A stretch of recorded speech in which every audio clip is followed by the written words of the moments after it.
Hey everyone, it's your buddy back again with another exciting fanfic, which is What if Naruto formed a harem with Hinata and female Kurama Part 2? If you enjoy this story, make sure to hit that like button and subscribe to the channel for more fanfics like this. Now, let's dive right into the fanfic. Naruto started sniffing, and Neji laid a gentle hand on his friend's shoulder, standing by him in his grief and joy in finding this priceless insight into his parents' lives. It's okay, Naruto, it's okay. Elsewhere in Konoha, and stay out, an irate woman yelled at the white-haired perv, kicking him bodily from her store. Well, that didn't go as planned, Jiraiya muttered, dusting himself off. I wonder if Hensuke's doing any better. Elsewhere, again, achoo. An afro-haired boy sneezed, drawing shrieks and screams from the other side of the wooden fence he was crouching by. Pervert. Lecher. Baka hentai. Hensuke, well, duh. Scrambled to his feet and ran for his life, making the sign of the hair, thumb and four fingertips touching, little finger folded down, looks kind like a rabbit, shouted, run like a bitch no jutsu. And haired off down the street, heading for the main plaza, pursued by a bunch of angry, towel-wearing women brandishing kunai and threatening to castrate him. As Hensuke rounded the corner, he crashed into a blonde teen coming the other way, knocking him flat and tripping over the blonde's friend, a white-eyed kid with long brown hair. Oi, what was that for? Naruto grumbled, and the afro ninja who'd careened into him said, look, I'd love to talk, but I'm a little preoccupied with running for my life right now. Can it wait? Naruto helped him up, shoved him into a barrel in the corner of the street, and created a single shadow clone. The clone hinged into the kid, and took off at a flat sprint, followed by a crowd of at least 30 extremely pissed off women of various ages, in various states of undress. As the army of females receded into the distance, Neji and Naruto helped the kid out of the barrel, and he bowed. My thanks. Turning away for a second, he proclaimed, it was so totally worth it, Master Jiraiya. Turning back, he introduced himself, and received the names of Naruto and Neji in return. Now, where have I heard that name before? Hensuke mused, tapping his bottom lip with his pointer finger. Master Jiraiya asked me to find you. Come quickly. Hensuke began tugging Naruto along by the elbow, and Neji hot-footed it after them. Is your master as big a pervert as you? Naruto yelled at his black afroed companion. No, he's a bigger pervert than me, but I'm still in training. Hensuke replied. He calls himself the god of perverts. Naruto grinned. I'm gonna call him Ero Sennin. Neji face-palmed. This was not going to end well. He just knew it. Is your master as big a pervert as you? Naruto yelled at his black afroed companion. No, he's a bigger pervert than me, but I'm still in training. Hensuke replied. He calls himself the god of perverts. Naruto grinned. I'm gonna call him Ero Sennin. Neji face-palmed. This was not going to end well. He just knew it. Master Jiraiya, we're here. Hensuke sang, skidding to a stop outside a hotel. A cranky-looking old man stuck his head out of a window on the first floor and hissed, quiet, you baka. And bring him up here. Okay, master. Hensuke quipped, and began walking up the wall, lugging the protesting Naruto with him. As they climbed through the window, the mob of angry women from earlier came running past, still chasing the clone. The clone looked absolutely traumatized, and kept sprinting, screaming, help me. Until it was out of sight. Naruto just shrugged, and then tripped over Hensuke, who was bowing to his master, and then Neji vaulted in and hit Jiraiya straight in the balls with an 8 trigrams palm heel strike, doubling the poor sod over and leaving him rolling on the floor, whimpering in a voice as high-pitched as Akamaru's. Why did you do that? He whined, and Neji just glared at him, Byakugan blazing. You kidnapped Naruto, without realizing he had a Hyuga with him. I am Neji, of the Hyuga main house, and I am sworn to protect Naruto and his girlfriends with my life, Neji mentally slapped himself. Why Why did I tell this perv that Naruto had multiple girlfriends? He berated his own clumsiness. The second girls were mentioned. Jiraiya sprang up and began pumping Naruto for information. How many girls do you have? Where do you live? Are any of them younger than you? Do you have S*X with them? How well can they hold their liquor? Do any of them have big booze? When do you leave them unattended? How many times have you had S*X with them? What size are their booze? Do you like booze? Whose booze are the best? Do you make them call you master? How about you send me one of them for my research? Jiraiya would have continued probing into Naruto's private life, but the blonde formed a Rasengan in his hand and balanced it on the tip of his index finger, spinning it like a basketball. Naruto formed a Rasengan in his palm and hefted it. How about you quit pestering me about my personal life, and eat this? He roared, hurling the chakra ball at the pervy sage. Jiraiya caught it, but just as he was preparing to throw it back, it blew up in his hands and punched him out through a wall, head first. Master. Hensuke wailed, rushing to the hole and peering through. He froze, as a large dose of killing intent struck him. Shivering, he heard Neji slither up behind him and hiss, "You mean, you only wanted to capture Naruto so your perverted boss could grill him about his SX life?" Exclamation mark. One of the girls Naruto is dating happens to be my cousin, and if I find out from any of his girls that you've been bothering her, or them, what I'm going to do to you now will seem like heaven. 8 trigrams Mountain Crusher. Before Hensuke could twitch, Neji hit him hard, several times in a split second, and then slammed both palms into the small of Hensuke's back, shooting him straight through the hole Jiraiya left by, into the sky. A faint shout could be heard from the distance. Team Jiraiya is blasting off again. The Konoha Archives. Shinobi meeting. What? You can't be serious. Naruto yelled. You can't seriously want me to go looking for some legendary ninja chick with the pervy sage. Iruka breathed deeply, and then used his big head jutsu. Naruto. You'll do what you're told. You're going to look for Tsunade, and you're going to do it now. Naruto sulked, but agreed, if he could bring a couple people with him. I don't trust that white-haired creepoid. Who knows what he'll get up to? Iruka looked to Kurenai, Asuma, and Kakashi. They nodded. Naruto, you can bring 2 people with you, but you'll have to choose later. We've run out of time now, and I need to oversee the academy. Asuma, you're going to assign the other genin work, and Kakashi, you're going to help with the rebuilding of the Gate of Branches. Kurenai asked, but what am I to do? Iruka thought, and then smiled. Kurenai, you'll be going with Naruto, as an observer. Judging by his performance in the Chunin exams, we may need to promote him to Jonin. You'll be going along to oversee how he works as a commander of this mission. Naruto, you have been given overall command, so show us what you've got. Naruto bowed, and then grabbed Kurenai by the hand. Come on, Kurenai-san. I want you to help me pick which members of my clan I should take with me. So saying, the boy dragged the brunette Jonin out of the village archives and over to his clan compound. Kurenai was astounded at the size of Naruto's new home. Her own clan, the Uehi, had an estate that was only half the size of this one, so she was a little apprehensive about entering. As Naruto opened the huge ironwood door that kept the compound sealed, a bell chimed nearby. What was that? Kurenai asked. Ah, it's nothin', Naruto sighed. The girls just like to know when I'm home. Before he could finish his sentence, he was flattened by Hinata, Tenten, Kurama and Anko, who smothered him with hugs and sloppy kisses.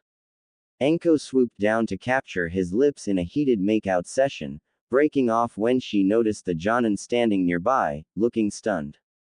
Hey, Nai-chan, what's going on? Where've you been? She hollered, a string of saliva still bridging her and Naruto's mouths. Kurenai blushed, and then shook her head. For a moment, she'd felt jealous of Naruto. He'd found love, and lots of it, while she, a fully grown, mature kunoichi, lived in a small apartment on her own. I wonder if I'll ever find the kind of love Naruto has. Wait, is that one of my students? What's Hinata doing kissing him? And why aren't they fighting and accusing him of cheating on them? It was all too much for the genjutsu mistress, and she closed her eyes and folded. The last thought running through her mind before unconsciousness claimed her was, maybe, Naruto can love me, too. Kurenai-chan. Wake up, Kurenai-chan. Naruto stood by, watching Anko trying to revive Kurenai. As Kurenai stirred, Anko knelt by her side and smiled gently. Yes, it's true. Naruto made me his lover. I'm still sore from the other day, actually. She glared over at Naruto, who grinned and rubbed the back of his head. Gangbang no jutsu, Anko replied, and Kurenai flushed scarlet.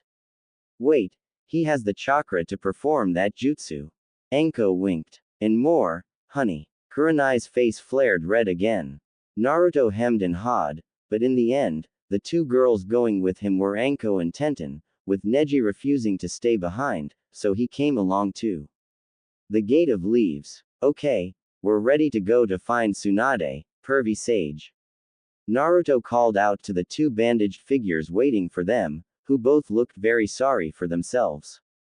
The small group headed out of Konoha, intent on finding and bringing back Tsunade Senju, to be the next Hokage.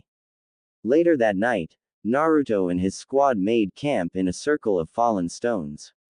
While Jiraiya and Hensuke gathered firewood, Naruto tried to set up tents, but Anko seemed to have other ideas. She kept pressing her chest against his back and purring in his ear, bending over in front of him, and sometimes lightly spanking herself. Naruto, now somewhat exasperated, asked, "What are you doing, Anko-chan?" Anko looked at him and smiled innocently. "Why, just trying to help you pitch a tent, Naruto-kun." Kurenai just sat and watched them, a faint blush steaming on her pinkened cheeks. Jiraiya was watching and listening, writing feverishly in his notebook, with Hensuke crouched next to him, snapping pictures with alarming rapidity. Unfortunately, the clicking of the camera drew Tenten's attention, and she hurled a barrage of kunai and shuriken at the source of the sound. Hensuke crawled away, scratched and bloody, while Jiraiya took the full force of the volley and slumped unconscious against the bole of a tree.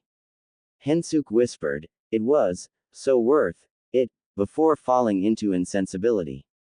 Night. Naruto and the rest sat around a fire, talking in low voices. Naruto was asking about Tsunade, her appearance, habits, techniques, and family. Jiraiya spoke at length, and told Naruto about Shizune, a young nin that Tsunade had trained and who still followed her teacher around as an assistant. Naruto was interested to learn that Tsunade was the creator of a jutsu that made the user appear much younger, and decided to work on a technique that might complement it. Finally, after a good 2 of study and adjustment, Naruto finished his jutsu, and rolled the scroll up and stored it away safely. Anko started pestering him to show her the technique, but he whispered, "It's a gift for Tsunade-san. I think it'll be a real hit with her, but you'll have to wait to see it in action." Naruto, Tenten and Anko retired to their tent, and Kurenai's nose started to bleed as the red-eyed genjutsu mistress began fantasizing about what might happen within those 4 fragile walls. Jiraiya slid close and whispered, "I bet you want to see what's going on, don't you? You want to see your friend getting it good and hard, I could help you, for a price." Kurenai glared at the white-haired pervert, and then proceeded to clobber the hell out of him. But Jiraiya had only been a distraction.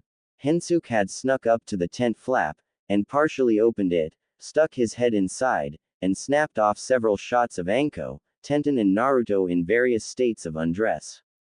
Kurenai grabbed his ankles, hoisted him into the air, and began beating him with a stick, then tied the unfortunate pair to a tree. From inside the tent, Kurenai could hear Anko moaning, "Ooh, you're such a baaad boy, Naru-kun," followed by Tenten's soft purrs of, "Yes, that's it, right there, oh my god." Some screaming, and a lot of panting. Anko's face appeared in the gap in the tent door, her purple hair severely tousled. "Phew. Okay, Nai-chan, you're up." Kurenai blinked. "What do you mean, I'm up? Oh, ooh oh. Anko grinned, before reaching out and ushering the nervous Kurenai into Naruto's tent, which by now was beginning to smell of SX and sweat. Tenten lay sprawled across Naruto's lap, butt naked, and he was stroking her hair tenderly as she slept. Kurenai's heart softened at the sweet sight, and gulped, a little nervously. Naruto, she whispered. Yes, Kurenai-san, what can I help you with? Naruto replied, making no effort to hide his blatant nudity. Despite her best efforts, Kurenai's gaze was drawn to Naruto's COC, all 7 inches of it, standing proudly to attention, apparently undiminished, even after what looked like 2 rounds of passionate SX. Kurenai blushed crimson, and then fell to her knees. Naruto, would it be okay if I joined your group? Naruto started. Kurenai-san, you mean, you want to be part of my harem? Well, I do like you, but I can't let you in if you just want SX. I need you to be honest. Are you just trying to get laid? Kurenai shook her head frantically. No, I'm not like that. She blurted. Naruto smiled, and Kurenai gingerly smiled back. Kurenai-chan, you are now one of my precious people, so come here and kiss me, my beautiful red-eyed enchantress. Naruto husked, and Kurenai fell upon him, making out with her new lover like she was drowning and he was air. Naruto opened his mouth, and their tongues danced in the space between their lips.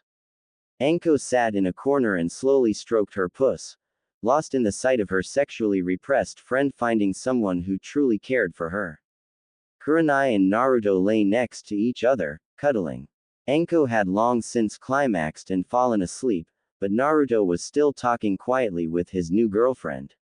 He'd found out a lot about Kurenai.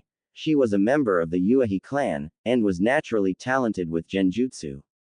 She'd been very delicate as a child, but had been sought after when she hit her teens. She was only 27, but had never had a serious boyfriend. Naruto felt a little pity for the young Jonin, and started rubbing her back, before kissing her on the lips. Her arms wrapped around his back, tightening in surprise when she felt his hands caressing her firm, C-cup bras. As his fingers brushed over a nape, Kurenai let out a strangled gasp, feeling a gush of wetness between her thighs. Naruto's hand slipped down, stroking across her vaginal region, sending shivers up her spine. Ooh, daddy, Kurenai breathed, then froze when she realized what she'd said, then colored. Daddy, Naruto purred, and Kurenai nodded, ashamed. You see, I've always been a little childish, so I often wished for a father figure to be with me. In time, it turned into a daddy complex. Does that disturb you, Naru-kun? Naruto shook his head. Not at all, Kur-chan. In fact, it's fine if you call me daddy, 'cause I'm hoping to have loads of kids.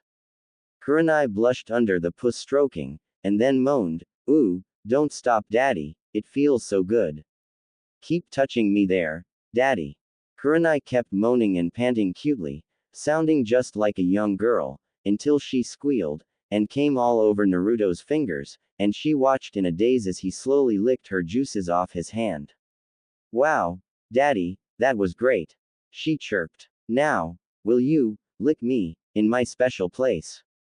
She yelped as Naruto lunged forward, forked her panties aside, and tucked in with a passion. Oh, daddy, so good. Your tongue, so long, so wide. Kya, that feels good. Naruto hummed into Kurenai's snatch, and she moaned, looking down the length of her slender body, and then started gently squeezing and tugging her own brias. Oh, right there, daddy, lick my little cltty more, please, daddy. Kurenai cried, begging for more, and Naruto gave her all she could handle as he feasted on her tight pink puss with its sparse brown hair. Kurenai was fast reaching her limits, and she wailed in pleasure as Naruto brought her to her second orgasm of the night. She lay flat on her back and panted, slowly catching her breath. Oh, wow, that was amazing, she sighed. Naruto grinned, and retorted, you aren't done yet, are you, Kur-chan? I mean, I still have to punish my dirty little girl. As he said this, He flipped her over onto her front, and she lay on his lap with her butt in the air, anticipating what she thought was coming. She didn't have to wait long. Swish crack. The first blow landed square on her right cheek, and she jolted in shock and a little pain. Ow, she whined. Swish crack. A second strike hit the left one, and she whimpered. Swish crack. Crack. Crack. The spanks kept falling on Kurenai's tender buttocks, and soon they turned a pale red from the force of the swats. Ow, ow, ow, daddy, she whimpered, and he stopped spanking her and gently rubbed the red patches on her behind, slowly soothing away the burn, leaving only a pleasant throbbing in her lower regions. Kurenai wiped away the tears that had formed in her eyes during her punishment, and hugged Naruto, smiling tenderly at him, telling him that she held no grudge. Naruto's left hand snuck around her waist, and he slid his index finger between her butt cheeks and probed the rim of her SS, and she stiffened, before relaxing her muscles and he slid inside.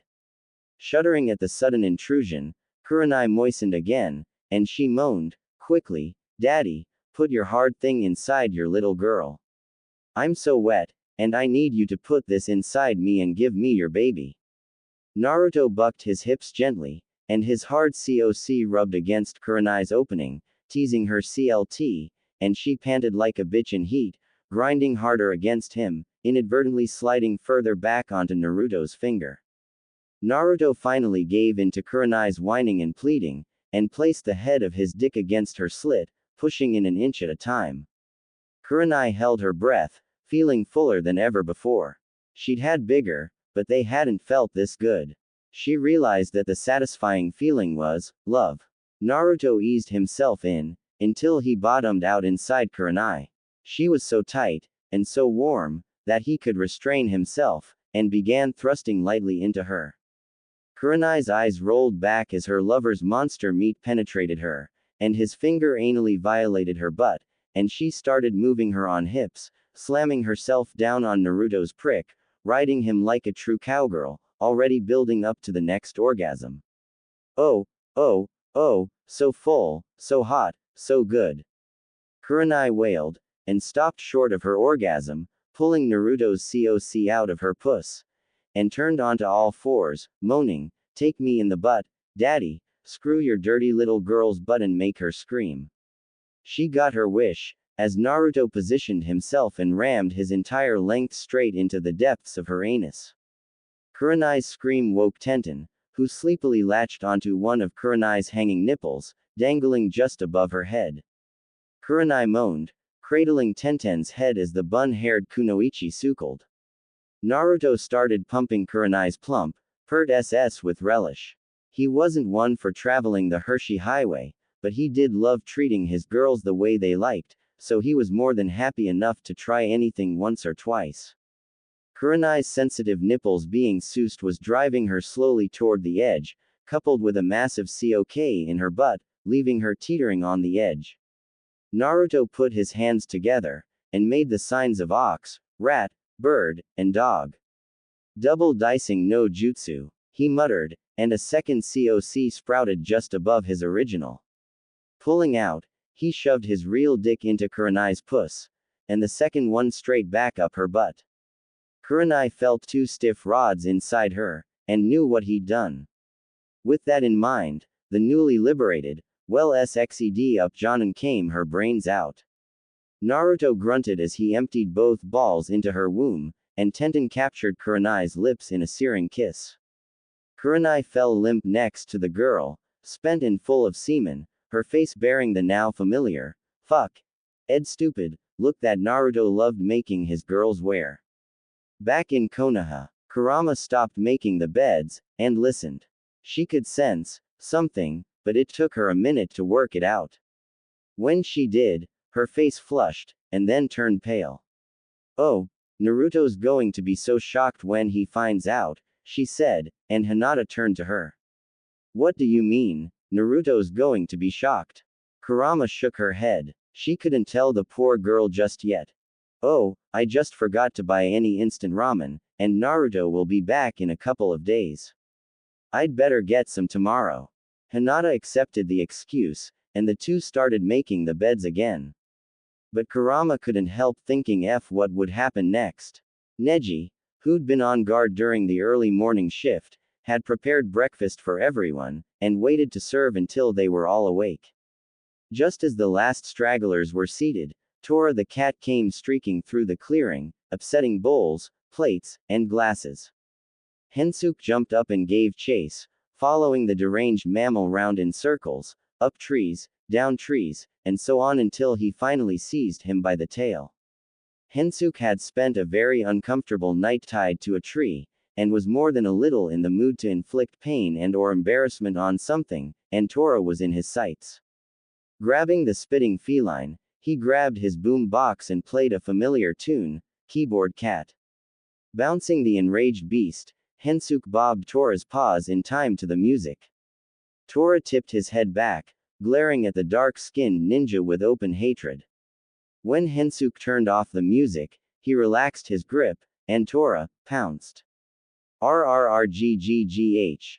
GETTITOFF Getty toff. It's on my face, it's on my face. Hensuke screamed as the livid cat clawed and ripped, before Naruto, who'd been sitting and laughing on a tree stump, acted. He grabbed the howling cat by the scruff of his neck, bunged it into a sack, and hurled it into a tree.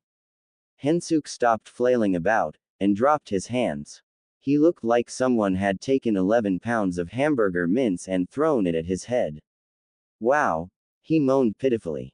Naruto tugged the bleeding boy to his feet. Ah, it's not too bad, he said dismissively. Really? Nah, you look like the back end of a baboon. Naruto chuckled. After Neji salvaged what he could and the team broke their fast, the whole group made good speed, reaching Tanzaku town early in the afternoon. Too busy with looking around, no one noticed a small figure, wearing black robes with red clouds embroidered on them, and a swirly orange mask. Oh, boy, they're here. I'll go tell Leader Sama now, and then maybe he'll let me join them. Toba's a good boy. That evening, Hensuke had spent a long time whinging about that damn cat, and how Tora will rue the day it messed up my good looks. Eventually, Naruto and the others left him to his misery and went cruising the bars in Tanzaku, looking for Tsunade.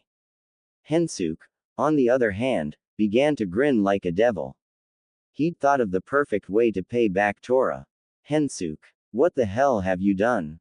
Naruto howled when he saw the hotel room. There was fur everywhere. Fur on the bed, fur in the lampshade, fur on the carpet, fur in the cupboards, piles and piles of fur. And in the middle of it all sat Tora, shaved completely bald, and Hensuke, grinning like a loon. Oh, hi guys. I just thought I'd get my revenge on the cat. Hensuke smirked. Naruto was kneeling on the floor, banging his head against the floor. No, no, no, no, no, no, no. Anko glared at Hensuke. Do you know how much trouble you're in? That cat belongs to the fire daimyo's wife. She'll have your hide for this. Hensuke froze. Crap. Maybe this wasn't such a good idea after all.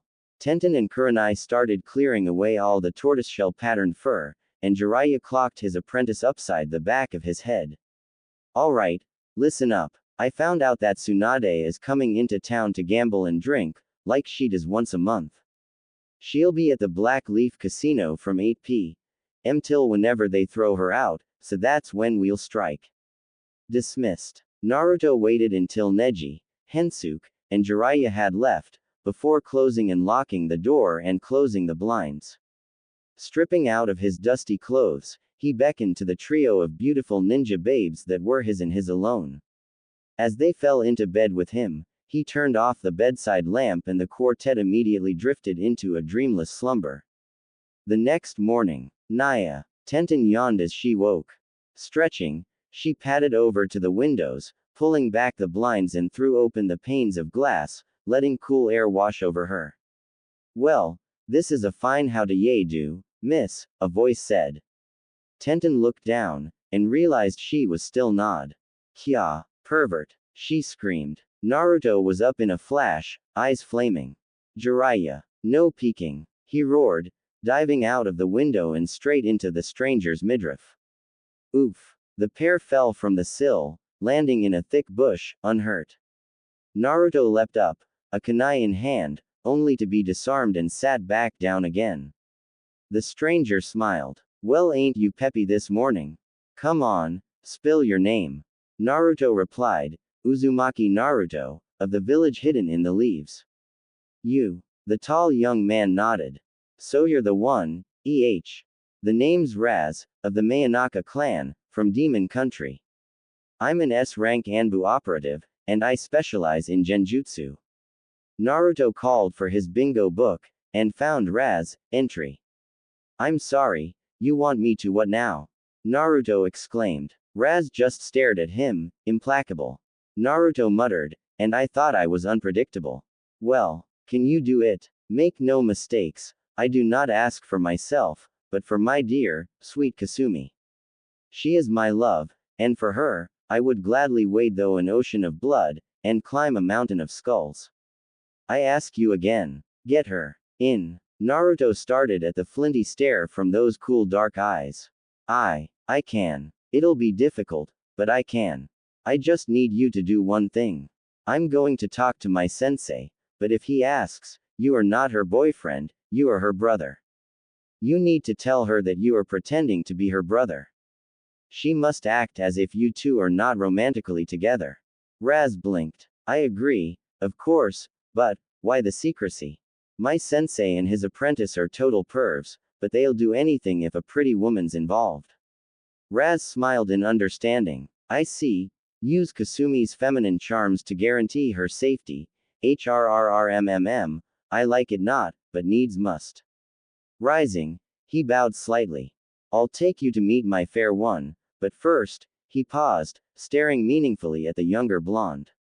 You might want to dress in clothing other than your boxers, my young friend. Shortly, Naruto and the girls were dressed, and, with Neji accompanying them, Raz led the way through the winding streets to the apartment he shared with his lover. Just be careful, she's an ex-kunoichi, so don't make too many sudden moves, K. Naruto and the others agreed, and the tall blonde from Demon Country pulled a key from his pocket.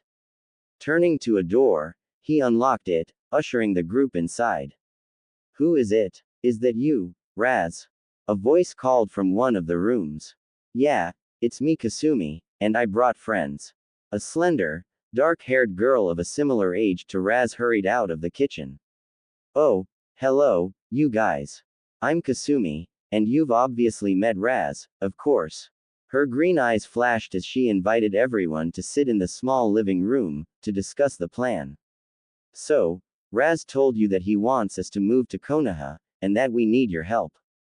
This is true. My clan, the Akashi, comes from the land of waves, but Raz, family, the Mayanaka, are from Demon Country, and he is cursed by his blood. I won't tell you any more, but it is a terrible thing. We hope to come to the leaf to find a way to cure him, or at least control the curse. Konoha's third Hokage was sympathetic to our plight, but upon his death, we lost hope, until now. I overheard an old-looking man talking to a barmaid about bringing Tsunade Senju back as the fifth Hokage, and he mentioned you. Will you help us? Naruto nodded. I don't know how much use I can be, but I'll do my best, Ibeo.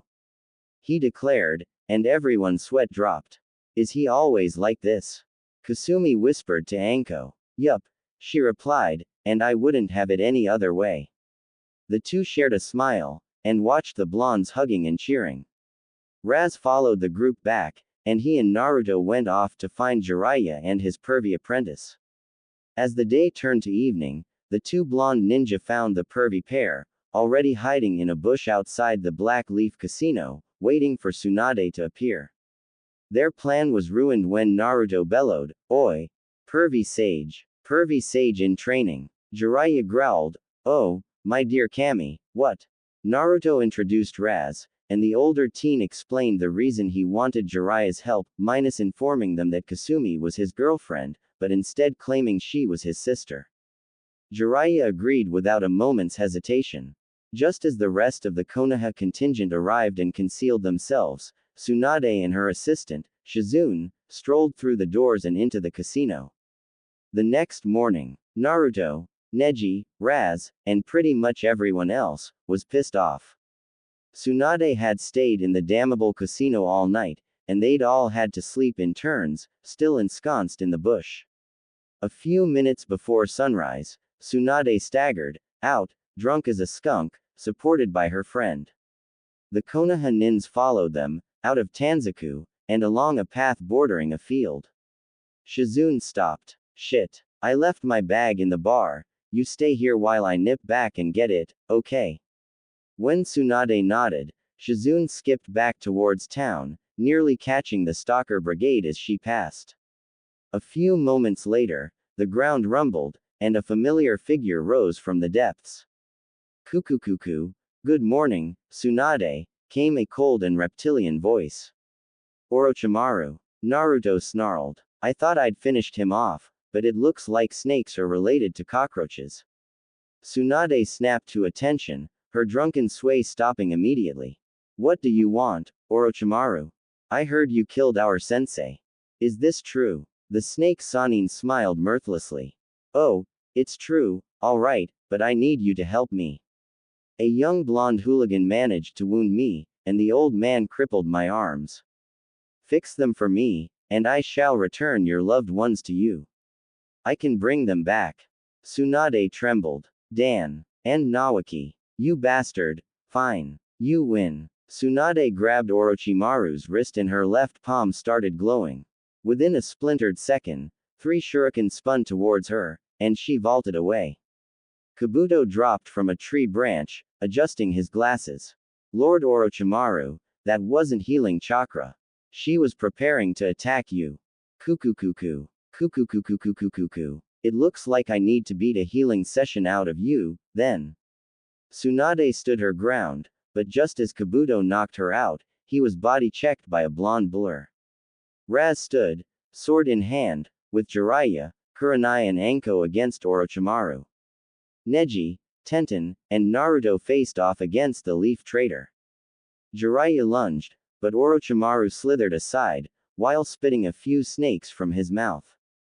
While Anko and Kurenai amused themselves by stomping the reptiles into paste, Raz circled, drawing a short-bladed katana from a sheath on his back. Right, you scaly freak show, let's see how well you fight with that monstrosity you call the Kusanagi, he growled, his blonde spikes falling across his face in a way that shaded his eyes menacingly. Across the clearing, Kabuto was having more trouble than he'd first anticipated. Not only did he have to keep his distance from the Hyuga brat, that girl with the stupid bun hair kept throwing things at him, and the Ninetales container used that pointless shadow clone jutsu over and over. If this battle was measured in bodies, Kabuto mused, then he'd have won after the 27th clone bit the dust. Unfortunately, by focusing in the blonde monkey-like boy, he'd let the Hyuga slip behind him. 8 trigrams, 128 palms. Neji recited, and then slammed his fists into Kabuto's gut with the force of a jackhammer. 2 palms. 4 palms. 8 palms. 16 palms. 32 palms. 64 palms. 128 palms. Kabuto fell, spitting out blood and saliva, before grinning. The wounds started to knit together, the bruises fading. Cellular activation, the glasses-wearing douche smirked, before Naruto lampooned him with a lump of wood. Snarling, Kabuto lashed out with his hand in a knife hand strike, the blonde Chunin fell to one knee, blood pouring from a deep cut across his chest. Tenten looked stunned. But how? He didn't use a kunai.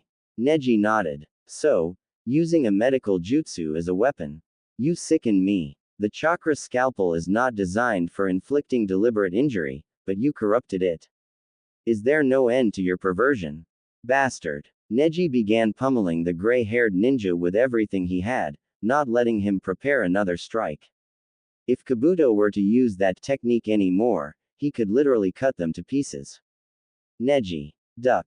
Neji dropped, and Naruto flipped over his friend's back and slammed a familiar ball of swirling chakra into Kabuto's torso. Rasengan. The leaf-missing nin flew gracefully through the air, ass first, ending his short journey by embracing a boulder with his spine.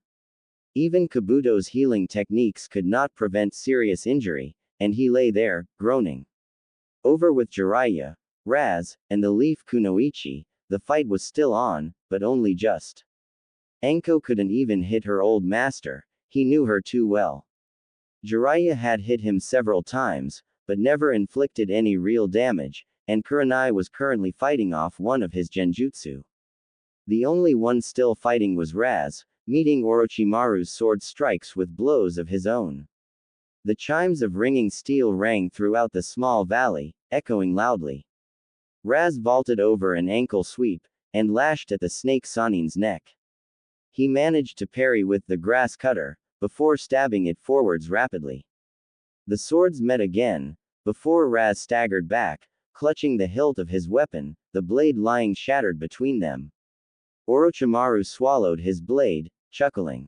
Cuckoo, not many can withstand me for so long, my young enemy. But now, it seems that our time together will be short. Regurgitating the sword again, he swept it in a cruel arc that looked set to remove his foe's head. Instead of ducking, Raz reached for the base of a nearby tree. Shadow Sword Jutsu. The darkness shed by the tree's branches writhed, and formed a pair of matched blades in Raz's hands. The swords shimmered in the early morning sun, but no light was reflected. Raz blocked the head-taker's swipe, reprising with a back-handed cut that opened a wound on Orochimaru's shoulder.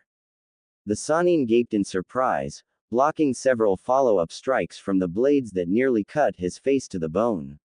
Raz slammed the sword's point first into the earth, placing his hands together and forming a couple of hand signs, but saying nothing. A clone formed in a puff of black smoke, forming a shadowy figure hovering a foot above the ground, arms crossed over its chest, head bowed and eyes closed. As it touched down, the clone raised its head, opening its eyes. Orochimaru was briefly startled to see that the clone's eyes glowed blood red. His strange clone hunched over as large, black bat wings burst from its shoulders, and the smoke faded to reveal a second Raz, with grayish skin, those wings and eyes, fangs that protruded over the bottom lip, and long claws. Raz smiled. Demon Clone Jutsu, bitch. The clone pulled one of the swords from the ground, and Raz took up the other. The pair lunged forwards, covering the ground between them and the snake pervert in mere seconds. Orochimaru stabbed his sword into the clone's thigh, but instead of dispersing, the clone simply punched him in the face. Orochimaru cut out at his new tormentor, and succeeded in cutting off 3 fingers. The demon clone hissed in fury and pain, and then shrugged its shoulders, taking to the air. Raz leapt up, seized it by the ankles, and spun it round, hurling it down towards the slightly surprised legless lizard Nin. The clone skewered Orochimaru in the side, ripping its sword out in a gush of blood. Orochimaru coughed. Kabuto. Retreat. Kabuto struggled to his feet and Leaf teleported to his master's side. This isn't over yet, fools. When my lord Orochimaru regains his strength, we will have our revenge. So saying, the pair fled underground, tunneling away, but no one in the group thought that they'd seen the last of the scaly man whore and his young butt boy. Tsunade opened her eyes a crack. She heard the words before she saw the speaker. Hey, master, are you sure she's the legendary Suker? And how did she get that name? From giving epic BJs. Ah, who cares who she is, look at those tits. Think I'm gonna feel 'em. The moment a pair of hands clamped down on her capacious bosom, Tsunade's eyes flashed wide, and she punched Hensuke clean across the valley, embedding him halfway through a boulder. A muffled, "It was so worth it," could be faintly heard. Raz bowed. Lady Tsunade, they have come for you. It seems you are to become the next Hokage. Tsunade shook her head. A drunkard, a bad gambler, and a failed ninja. Surely you can find someone better. Naruto butted in. No way, Granny. You're coming back with us, and you're gonna be the 5th Hokage, believe it. Tsunade's eyes swiveled to glare at the impertinent blonde.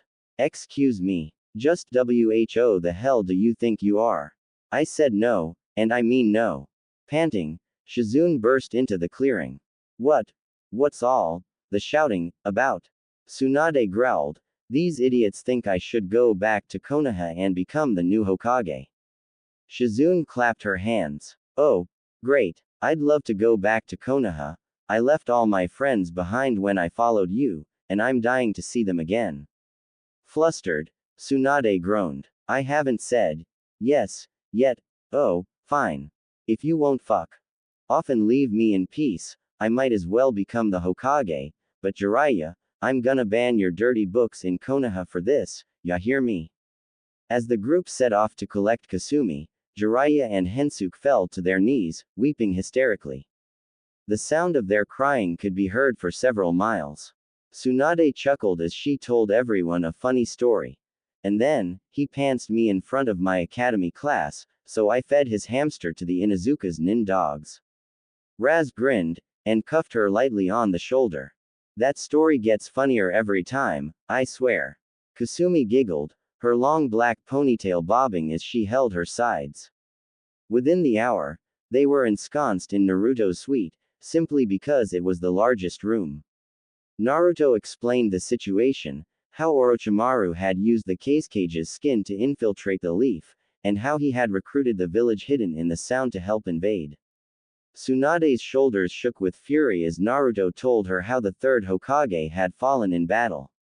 That snaky bastard, when I find him, I'll castrate him, then shove his dick so far down his own throat that his granny'll taste semen.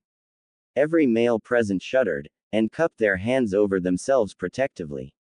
Tsunade had sent Shizune to collect their belongings, and when she arrived, the whole squad headed back to Konoha, while Naruto told Tsunade about his army of girlfriends, while Neji tried to fend off Jiraiya and Hensuke from hearing too much. Needless to say, he failed miserably.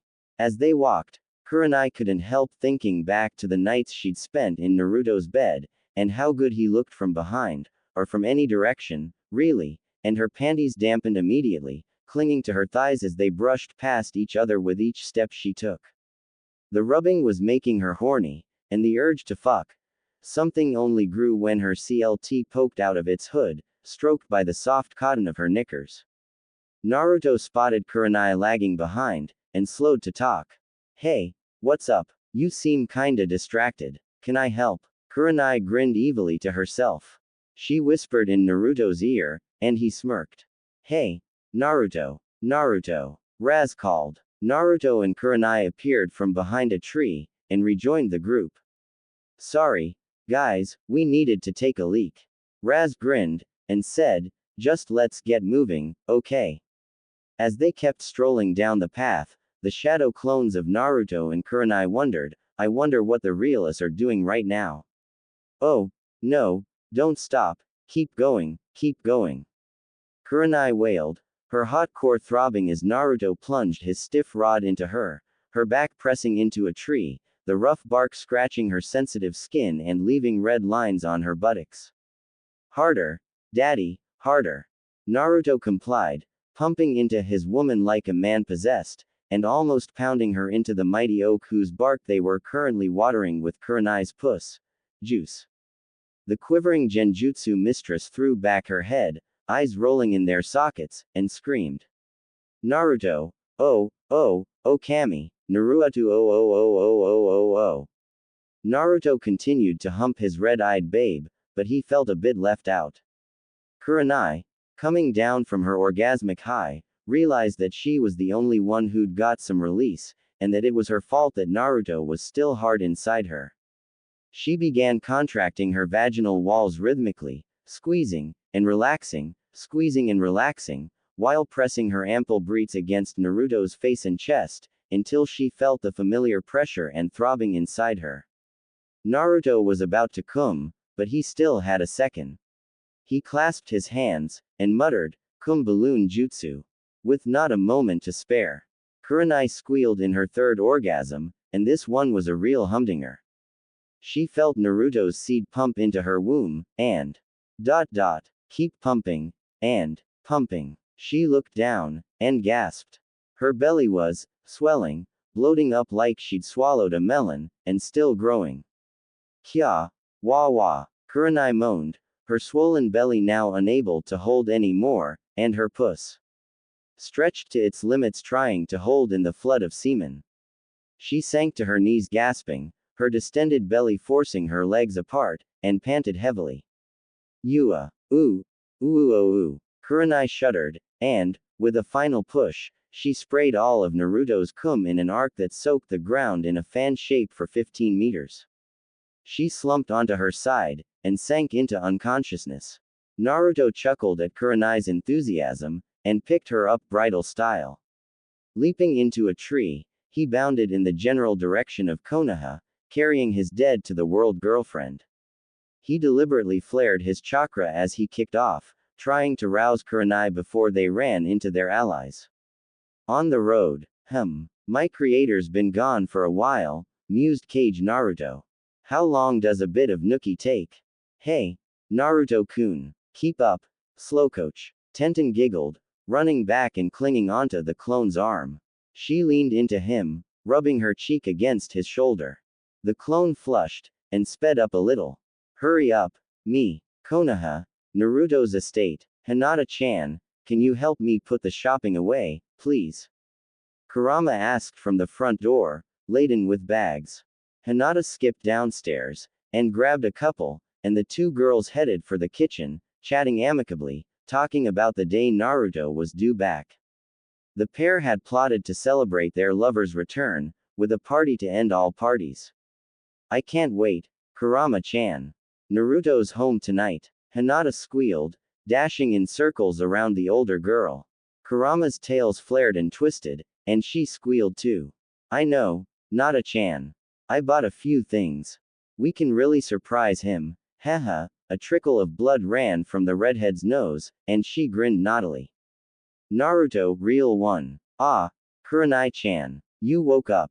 Naruto hopped from the pine he was about to bound off, and placed his woman gently down. She kissed him, and squeezed his arm. As he led the way onto the road, Naruto watched from a safe spot as the rest of the group came towards them. Ducking into the bushes, Kurenai and the blonde teen switched places with the clones, and a few yards away, the faint pomp of dispel was muted sufficiently to draw no attention. The memories of the past few hours filtered in, and the pair joined the conversation that they hadn't really been a part of. No way, Neji. The Crimson Kunais are the best rock group on Earth. Naruto boasted. Neji grinned. Not so, bro. The best group are obviously Steel Chain. Those guys rule. Neji had secretly cherished a taste in rock music, and now, he was allowed to express it.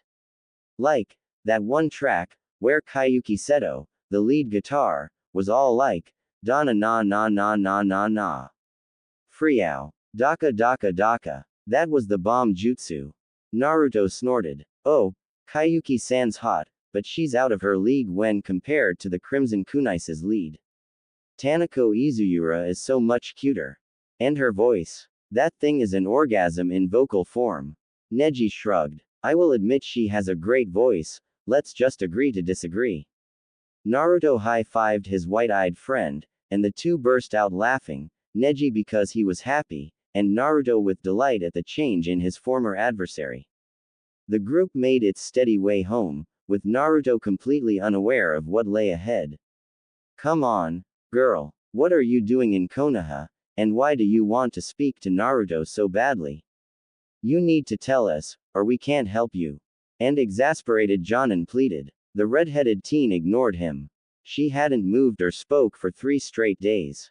No sign that she was still alive, except for the steady rise and fall of her chest. Her mouth opened, and in a voice husky from disuse, croaked, Naruto. Konoha, Leaf Gate. Naruto and the rest of his group reached the gates of Konoha, and Raz and Kasumi stared at the high walls and thick gates. The eternal Chunin, Azumo and Katetsu, smiled as they stamped Naruto's pass, then Anko's Tenten's and finally Neji's. Jiraiya and Hensuke had opted to part ways with the group, instead heading off to locate Orochimaru's base of operations. The other 4 were under escort, so were permitted entry, seeing as Tsunade was the new Hokage. While Shizune and her mistress were led to the Hokage Tower, a young genin came panting up, and seized Naruto's sleeve. Nah, Naruto. Ibiki-san needs you. Come quick. He shouted. Naruto turned and looked at his friends, and told them to go on home. Following the genin, he ran for the INT building. Inside the interrogation and torture unit, Naruto was led down a flight of stairs, along a path, down more stairs, and into a small antechamber, where Ibiki waited. Naruto, it's good to see you again. We have a young lady in here, but she has resisted everything we can do to her, and she only wants one thing you. She refuses to talk to anyone else.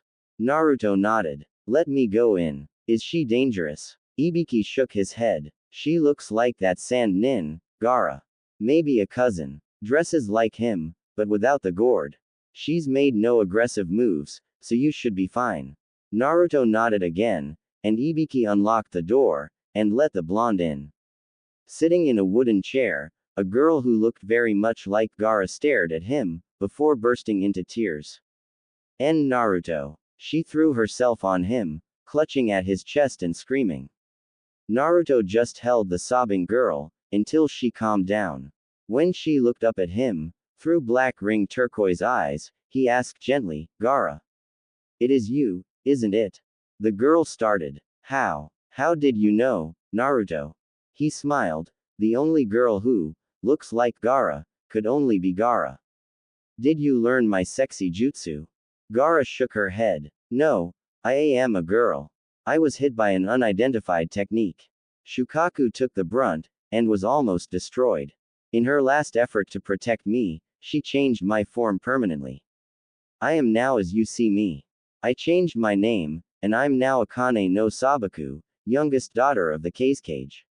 She blushed, and looked down. And, I also, want to stay, with you, so please, take me on as one of your girlfriends. I heard about you, that you need to restore 2 clans, and I'm alone. My father was killed by Orochimaru, and my siblings are in hiding. Please. She looked up at Naruto, her shoulder-length pale red hair shining softly. Naruto stroked Akane's head, and kissed her on the lips. Sure thing, Akane-chan. You can always stay with me, as long as you don't mind sharing, that is. Akane no Sabaku lay in Naruto's arms, and sobbed, tears spilling from her ice-blue eyes, and she buried her face in his chest. Thank you, she wailed, raining kisses on his cheeks and face. Naruto smiled up at the crying girl, and held her close, before lifting her into his arms, bridal style, and carrying her out of the door. Ibiki stared at him in shock. What? Where are you going with her? We need. Naruto cut him off. She's staying with me. You can ask her all the questions you like when she's settled in. Don't worry, I can handle her. Later, Ibiki-san. Leaving a flabbergasted Ibiki behind, Naruto carried Akane out of the dank, murky building, and started roof hopping to get her safely back to his estate. Naruto's estate. Akane, I have a question. Is Shukaku still alive, inside your seal? Akane shook her head. Shukaku-chan gave up her life, to save mine. Sure, she'll reform in a century or two, but, I miss her. She wrapped her arms around her knees and sniffled. Naruto crouched next to her and laid his arm over her shoulders. Stroking her back, he stayed like that for a few minutes, and then helped Akane up. Come on, Akane-chan, let's go eat, and I'll tell the girls about you, if you're okay with that. Akane nodded, and held her new boyfriend's hand, and he led the way to the large, well-lit kitchen, seating her next to him. Kurama bustled in, carrying plates and chopsticks, but nearly dropped them in surprise. Naruto-kun, you're home. The others just arrived. And, wait a minute, who's that adorable cutie beside you? Naruto chuckled, and squeezed Akane's hand. I promise, I'll explain everything, but later, when we're all sat down. Trust me, you guys are gonna want to sit, when you hear what I've gotta tell you. As the other girls filed in, Naruto let them ask questions, but only replied, you'll see. When everyone was seated, Naruto raised a hand for quiet. Okay, Does everyone here remember Gaara of the Bloody Sand? Everyone nodded, some fearful, others defiant. Well, Gaara is here, now, with us, but not as you would know. When an unknown jutsu was fired at him, the demon inside Gaara, Shukaku, the one-tailed raccoon, used her power to prevent Gaara's death. Unfortunately, the effort was too much for Shukaku, and she dissipated. Kurama covered her mouth and sniffed, and the other girls looked for Gaara, but Naruto steamrolled on. Now, I know you're all dying to know who our guest is, so let me introduce, Akane no Sabaku, the Sand Siren. This cutie is the new form and face of Gaara, and she's my newest girlfriend. Be nice to her, because she's very delicate right now, and I don't want anyone bringing up the past in order to wind her up.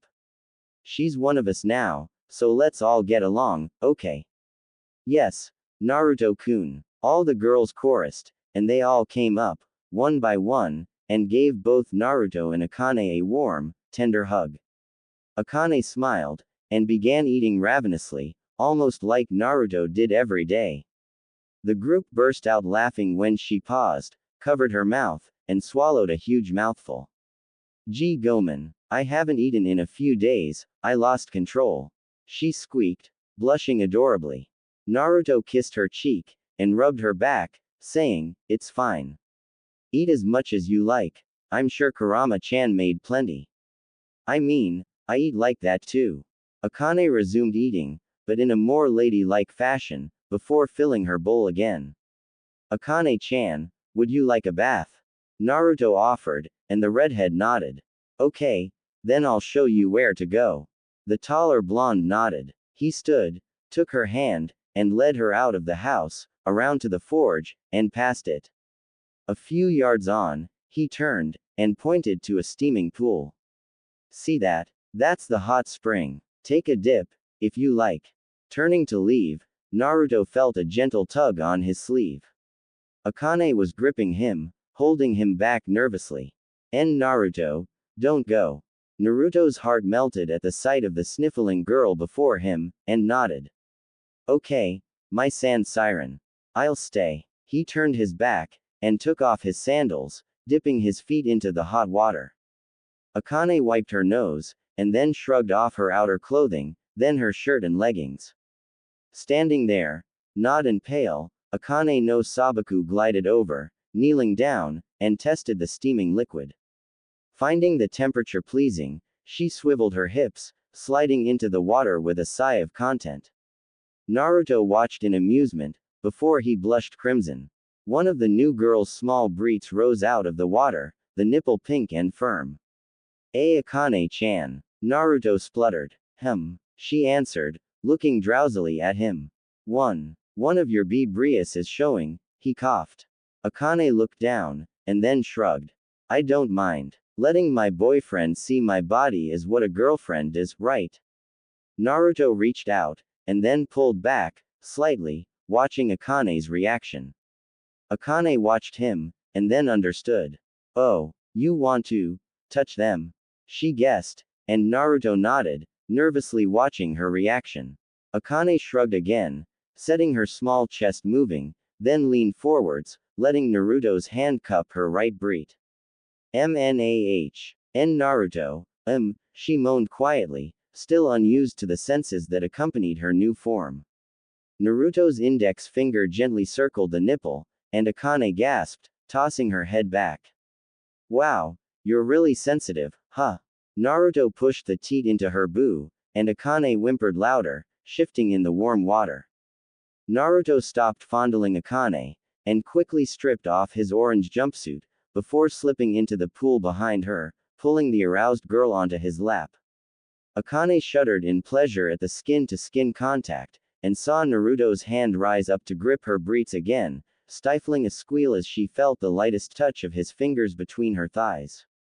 She clamped her knees together, but the stoking felt so good, her mind went blank as a single finger opened her up and slid inside her. Ah! Naruto ooh! Akane screamed, and the blonde felt a gush of fluid over his finger. Akane had come, for the first time as a girl, and she was hooked. Slumping back against the boy's broad chest, Akane snuggled up to him, until he shook her awake, and took her to bed. Next day, Konoha Market Plaza. Naruto, Akane, Tenten, Anko, Kurenai, and Kurama were out exploring the weekly market, browsing happily through the many stalls. Neji and Hinata were showing Raz and his girlfriend Kasumi around, helping them find a place. No one noticed the strange figure watching the blonde's party, as they wandered aimlessly around. Everyone else saw the being in the black cloak with red clouds on it and an orange swirly mask, but assumed he was a performing artist of some kind. As the stranger watched, he saw a boy approach Naruto, and overheard the conversation. "Hey, Dickless," Sai called cheerfully. Naruto turned and responded, "Oh, hey Sai. Buying some more ink?" Sai nodded. "Yes, I'm going on a mission tonight, but my supplies are low, and I can only use ink of a certain quality, or my jutsu will fail." He gestured to the girls. "Why do you surround yourself with other women, Dickless?" Naruto flipped him off, but the masked being had already disappeared, muttering, "Oh, yes. Leader Sama will want to know what I've discovered. Toba's a good boy. Akatsuki hideout. Leader Sama. Leader Sama." Toby stumbled into the main chamber, disrupting a meeting. Pain sighed, and stood. "Yes, Toby." Toby bowed several times, and then screamed, "The Nine Tails Jinchuriki is a girl." Everyone gasped, then began rushing around. "What? Where did you see her?" Pain bellowed, and Toby pointed. "Just a few miles away, running that way." Kisame yelled, "Good boy, Toby." And the masked fool began dancing like an idiot, cheering about being a good boy. Konoha. Naruto had decided to go on a trip, taking the scroll his parents had left him, to go to the village his mother had come from. Following the map was easy, and he made good time. As he strolled through a leafy forest, he heard a scream. Uzumaki. Naruto barrage. Several loud crunches were next, and the blonde Gaki stealthed over, gasping in shock at what he saw, and then ducking, as a kunai slammed into the tree next to him. "Get out here, so I can kick your SS too." A loud, feminine voice commanded, and Naruto stood, raising his hands. "Hold on. I'm not after you, I just heard the fight." The girl standing before him looked like his sexy jutsu form. "What? You look like my jutsu form." They chorused at once. Naruto stopped speaking, and the girl continued, "You look just like my hunky jutsu form." Clasping her hands, she called, "Hunky jutsu," and transformed into a fit, bare-chested version of Naruto, with a plume of smoke covering his crotch. Releasing the jutsu, she said, "So, I look like your technique, huh? Let's see it." Naruto shrugged, and placed his hands together. Sexy jutsu. An identical, nod clone of the girl appeared, and blew a kiss, before dispersing into Naruto again. Naruto shook the girl's hand, and asked her name. "It's Naruko Uzumaki, and I was on my way to Konoha to visit my cousin, Naruto." "Do you know him?" Naruto burst out laughing, and pointed to himself. "That's me. I'm Naruto." Naruto gawped at him, then grabbed him in a hug and kissed him full on the lips. "Naruto. Cousin, I've found you."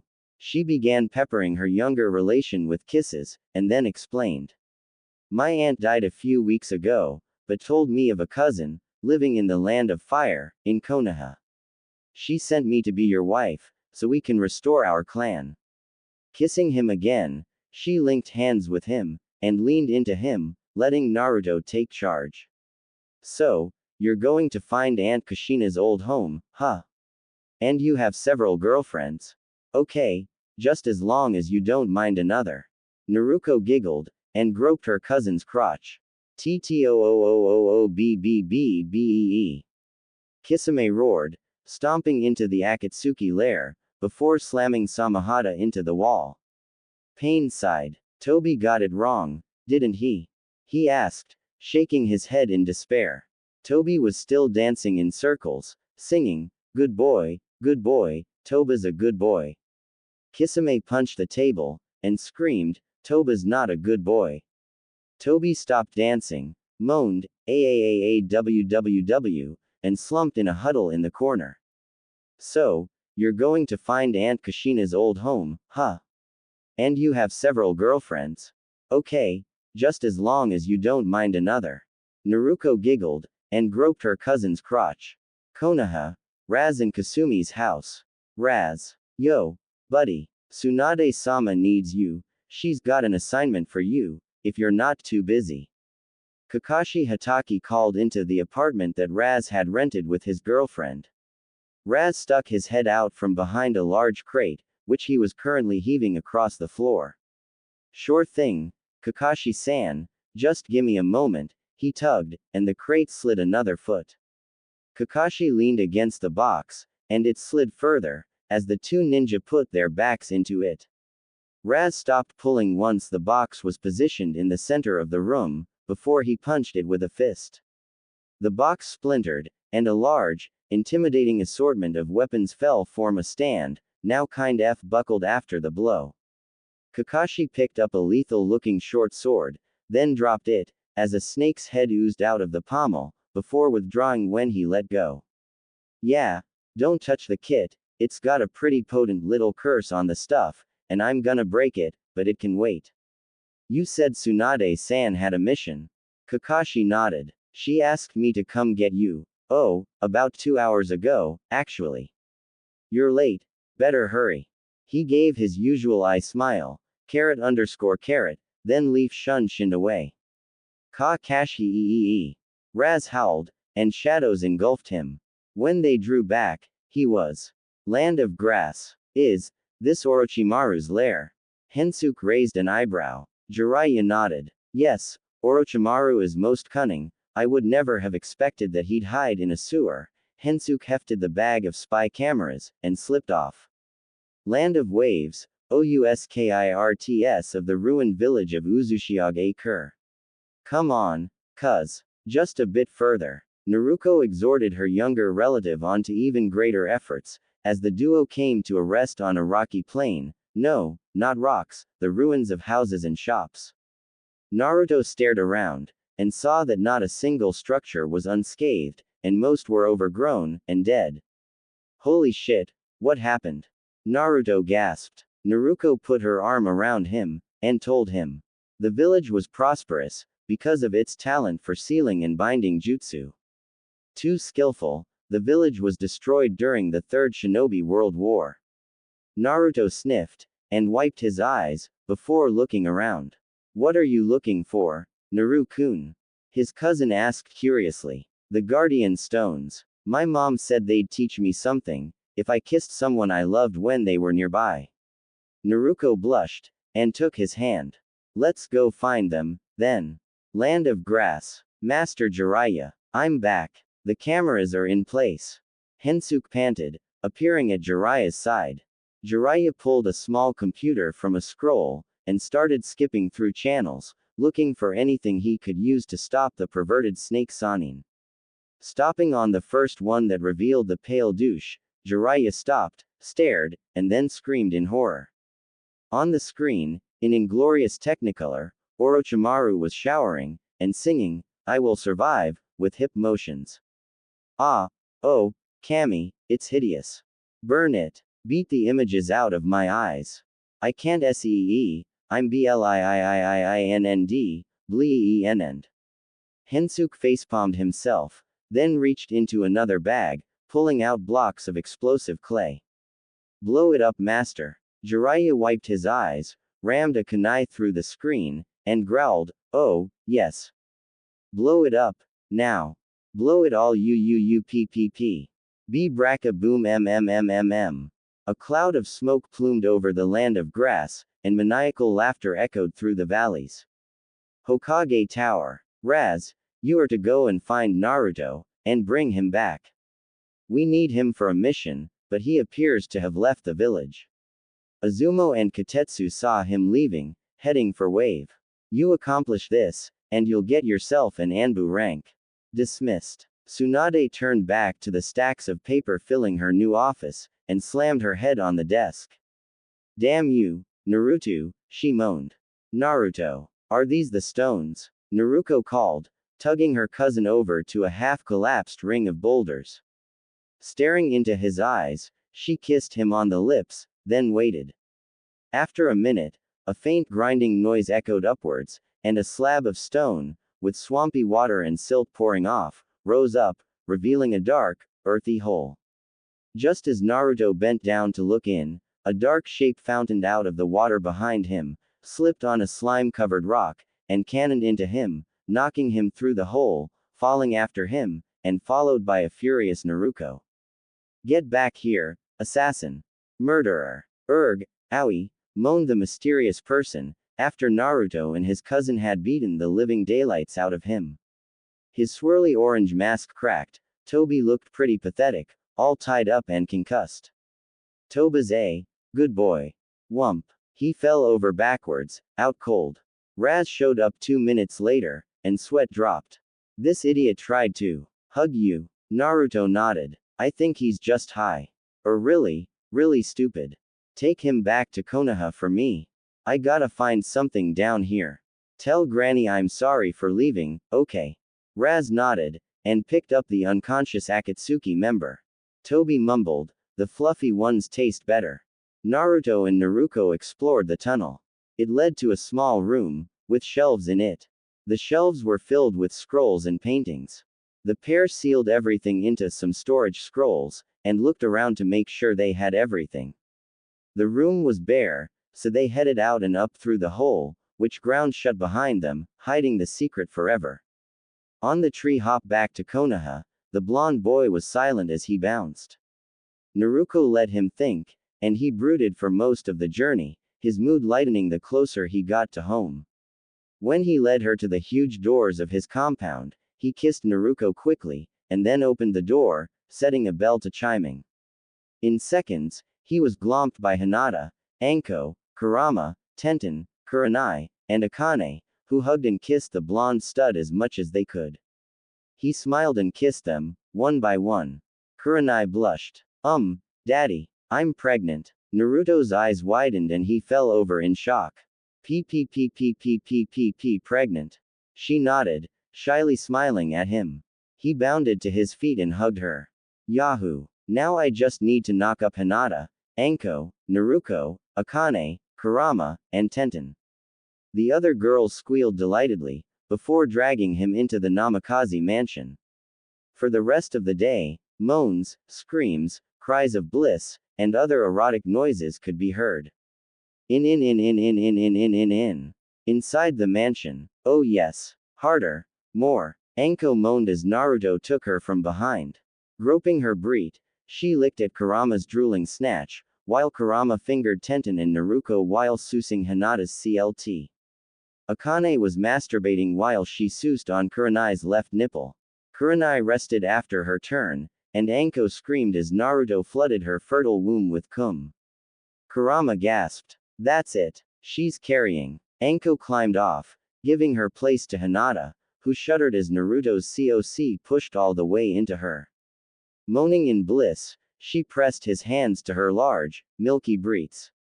Squeeze them, please. Naruto complied, kneading his Hyuga girlfriend's firm titties while he reshaped her puss.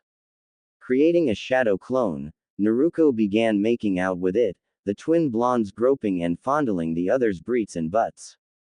The clone knelt and started licking Naruto out as everyone watched in awe. Naruto's second orgasm flooded Hinata, her belly swelling as she held every drop of his potent semen, moaning in her own release. When Naruto pulled out, she pressed her hands to her pussy, trying to keep his cum inside her. Kurama moaned. Hinata's done. Anko, Kurenai, and Hinata squealed and hugged, as Tenten pushed Naruto down and mounted him. Fuck me. Give me your cum and make me a baby. Naruto grinned up at the bun-haired Kunoichi, slamming his length into her and making her moan loudly. Ah yes. Gimme more, gimme more, gimme more. Tenten howled, her pussy stretched around Naruto's thick shaft as she bounced on his lap, convulsing as she came, spattering her juices over the totem of fertility that was currently breaking her cunt. Naruto whimpered in release as her clone brought her to a powerful orgasm, just as Tenten's uterus was filled to bursting point with Naruto's hot cum, her belly heaving as it bloated. Kurama again announced a pregnancy. Naruto moaned. "Ah man, I'm exhausted." Naruto, Akane, and Kurama pounced on him. "No rest for you yet." In. 2 hours later, Naruto sagged, utterly drained. He was spent. He didn't even know if he could ever get another erection. All of his girls were now carrying, and he sighed. "I bet Raz never has to deal with this." In. Raz's house. After receiving his Anbu rank from Tsunade, Raz was currently engaged in a staring contest with Toby. The masked nin was merely giggling about nothing sane. Raz turned to Inoichi. "You sure you can do that? If I make a clone, you can put the bad deeds and Akatsuki memories into it, then we can let this moron go." The Yamanaka nodded, also sick of the mumbling twit. "Good. Let's go." Raz formed a blank shadow clone, and Inoichi began the transfer, barely resisting the temptation to melt the brain of this total dweeb. In. Will Naruto ever recover? Has Orochimaru found a new home? Will anyone buy me some sake?